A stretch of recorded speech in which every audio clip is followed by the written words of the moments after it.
Oh my God.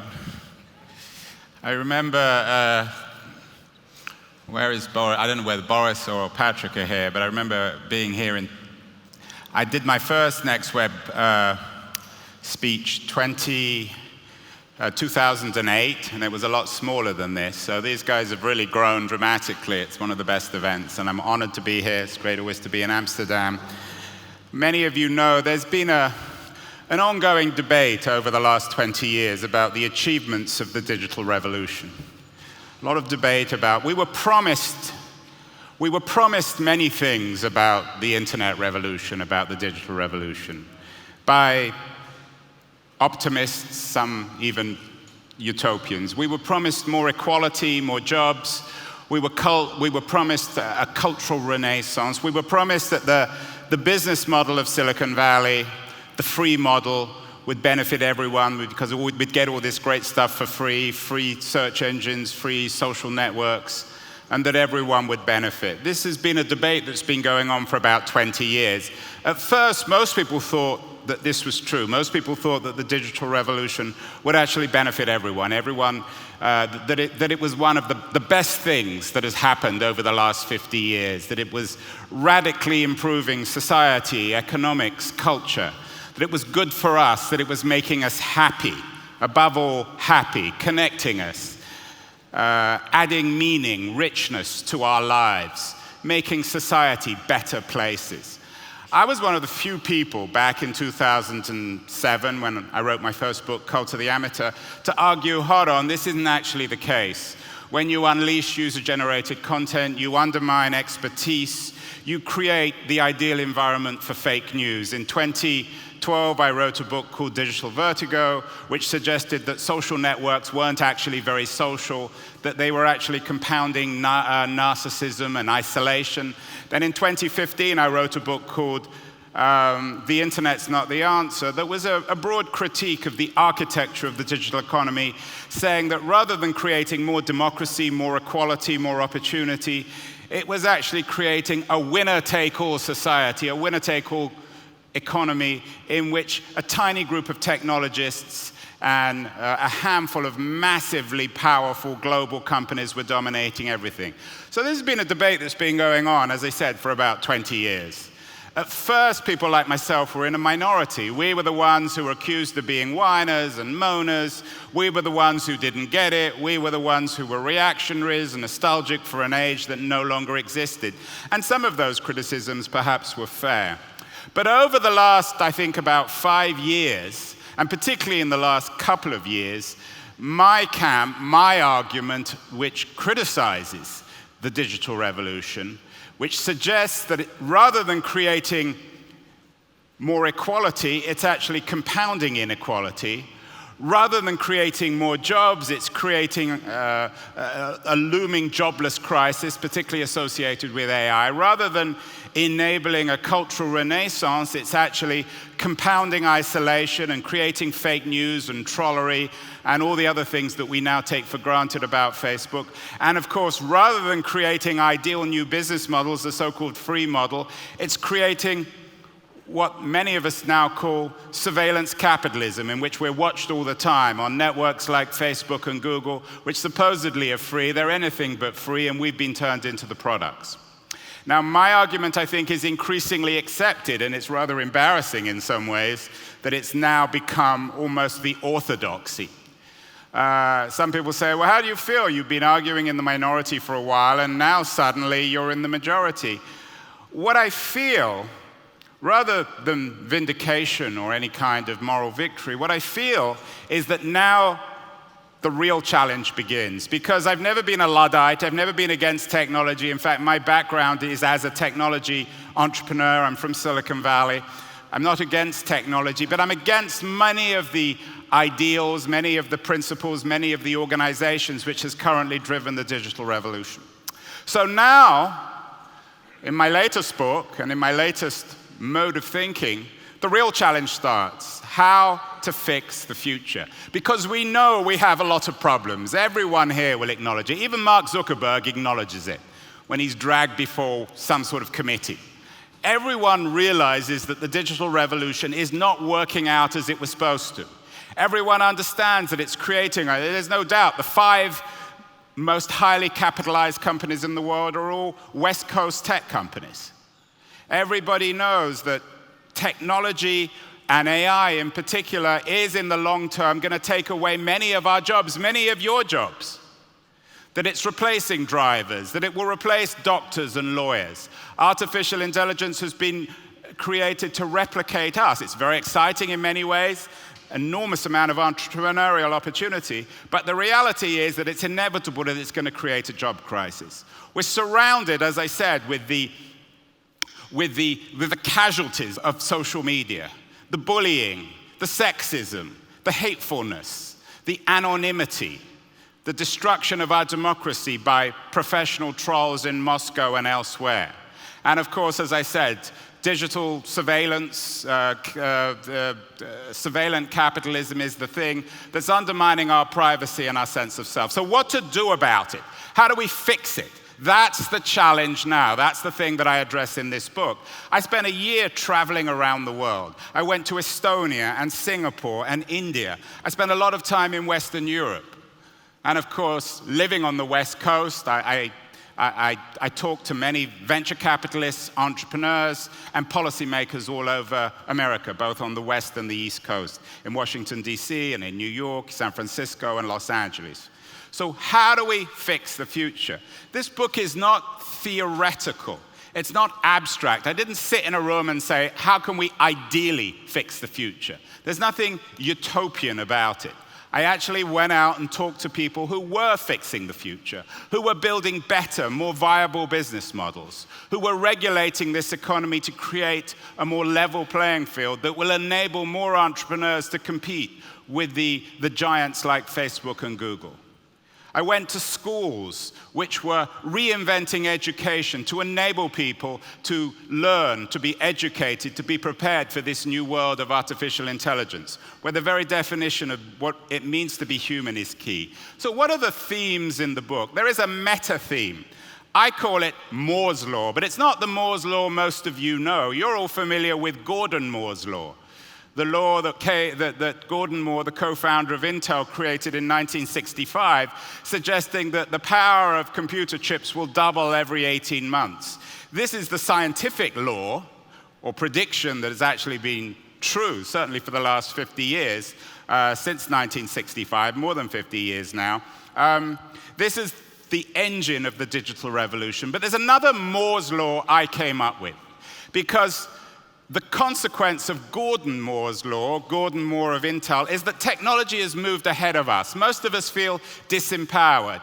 We feel as if we're literally in the round here, as if it's whizzing around and we're staying stable. Technology is moving ahead of us. One of the great problems and one of the great challenges, of course, of the digital revolution is we've stayed the same. We're still the same people we were, not literally, of course, but as a species, we're the same people we were in 1965 when Gordon Moore came up with his theory. But of course, the world is changing dramatically. In 1965, there was no email, there was no AI, there were no social networks, there was no blockchain. There was none of the architecture of the digital revolution. So technology has moved ahead of us. How do we catch up? I've invented another Moore's law, which I derived from a man called Thomas More, a 16th century Englishman, who wrote a book called Utopia. In that book, More reminds people, and it's a timeless book, even though it was written 500 years ago, its contemporary relevance, if anything, is even more pronounced today than it was 500 years ago. More reminds us of what I call human agency. Our responsibility, our calling as a species, is to make our world a better place. It doesn't matter whether it's in the Renaissance or the Industrial Revolution or the Reformation. Nothing has really changed. In Utopia, More reminds us of our calling as a species is to fix the future, to make the world a better place, to display our power, our social engineering, our ability to make society a better place. So agency is the meta theme in my book. If there's one message in how to fix the future, it's how do we reclaim agency? And of course, agency is particularly important in an age of AI. because artificial intelligence, the revolution that now is driving everything, the word internet, I think, is archaic. Today, every big company is an AI company, from Google to Amazon to Microsoft to Facebook. Everyone is chasing this new dream, the new thing in Silicon Valley. And of course, the thing about AI is it challenges our agency, it replaces us, it replicates us. So the challenge of agency is double-fold in the early part of the 21st century. Our great fear is that, and some people like Bill Gates and Elon Musk believe that this is actually realistic, our great fear is that the algorithm will acquire consciousness and will be enslaved by computers. I'm not sure that's the case. But certainly the issue is one of how do we define ourselves and define our agency in a time of artificial intelligence? How do we carve out our space in this new world? Because it is a new world. The drama of this new world is just as intense as the drama of the Industrial Revolution in the middle of the 19th century. And back then, too, we had to carve out a new role for ourselves. We lived on the land, and then we went to the city and worked in factories. It was enormously traumatic, and it was a trauma that lasted a century. The trauma of digital, the disruption of digital, is just starting. If anything, I think we're in the very earliest stages of the real trauma. So we've got to be ready for this. We've got to fix the future by seizing agency. Having agency is what makes us human. That is the thing that distinguishes us from algorithms. This is not necessarily my idea. There was a woman called Ada Lovelace, a mid-19th century mathematician, the daughter of Lord Byron. She was the business partner of Charles Babbage. She was the woman who invented the very idea of software. She is the mother of software. She's probably the most influential and not so much well-known figure in the history of computing. And she made the point in the middle of the 19th century that algorithms depend on us, that algorithms can't think for themselves, and nothing's changed. Software back in the middle of the 19th century and software at the beginning of the 21st century are still the same. So agency is everything. How do we display agency? There are 5 key pillars or themes that I argue in the book. Pillars that we've always used to fix the future. The first is regulation. The first is the use of government to control technology, to manage it, to massage it, to make sure that the technology and technology companies are driven in ways that benefit us. The second is innovation through entrepreneurs. The third is the will of consumers. The fourth is citizen engagement, the purest manifestation of Moore's law, and the fifth is education. It's these 5 principles. Think of them as the sort of principles almost like in a technology stack. These are our tools, maybe even our technologies for fixing the future. Now note that I haven't talked about technology itself. I don't think technology is the way to fix the future. I don't think there's an app to fix the future, and I don't talk in my book much about blockchain or AI or augmented reality or any of these other technologies, not because I'm against technology, but because if we are to come up with human solutions for all these issues and problems and challenges in the early part of the 21st century, we have to use human tools. So what are the examples I use in the book? When it comes to regulation, Europe is, of course, leading. That's why it's so nice to be here. Europe is leading America in making sure that we rein in the irresponsibility of large tech companies, and we reshape the architecture of the internet economy to benefit us. Let me give you 3 or 4 examples. Europe is leading in creating laws about data regulation, which are giving power back to the consumer. The GDPR, which you've all been hearing about in this event and which has just been launched this week, I think, in Europe, is the thing that will tip the balance of power back to consumers. It's really important that governments prioritize antitrust. The way to fight the large monopolies, these winner-take-all companies, is to take them on in the courts. The Americans, for one reason or other, particularly because of the paralysis of American government, aren't able to do it. It's always easy, of course, to blame Donald Trump, but Barack Obama also has much to answer for on this front. In my book, I talked to a woman called Margaret Vestager just up the road in Brussels. She is the one who is taking on Google. She's taking them to court. She indeed is the one who fined Apple $12 billion for not paying their taxes. And individual European governments are also taking on these powers. Individual European governments like Germany, for example, are forcing Facebook to behave like a media company, making them accountable, fining them when they're publishing material that's offensive or illegal. So the role of government, of regulation, is really important in our ability to fix the future. But it's really important to underline that really effective regulation is also innovative.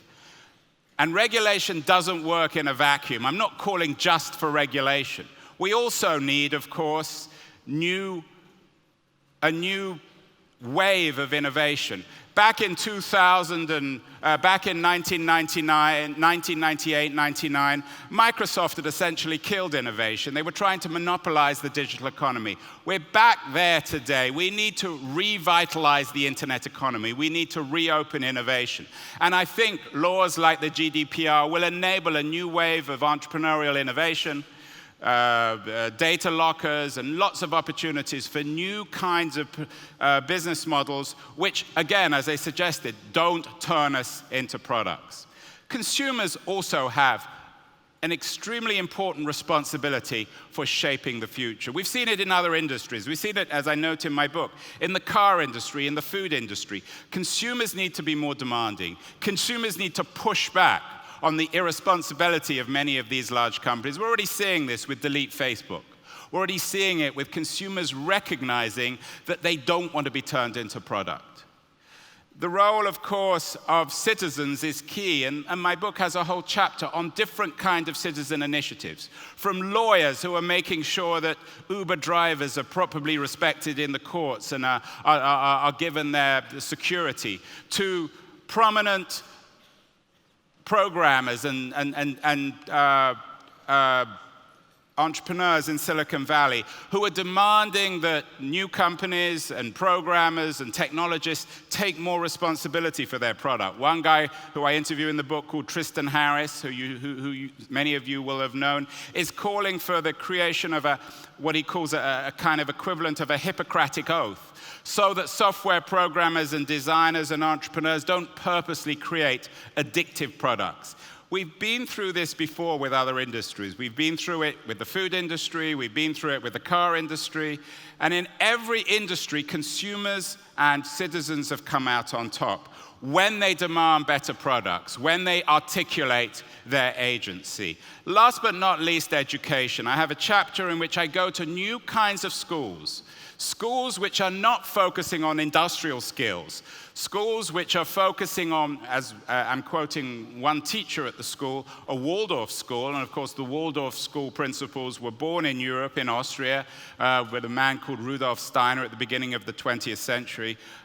Schools which are developing agency, the muscle of agency, teaching children to think for themselves, teaching children to be empathetic, teaching children to be creative, because that's the greatest challenge of all. The education challenge is long-term and abstract, but perhaps it's the most important one. We need to prepare kids for this new world, a new world where the algorithm replaces much of what we do.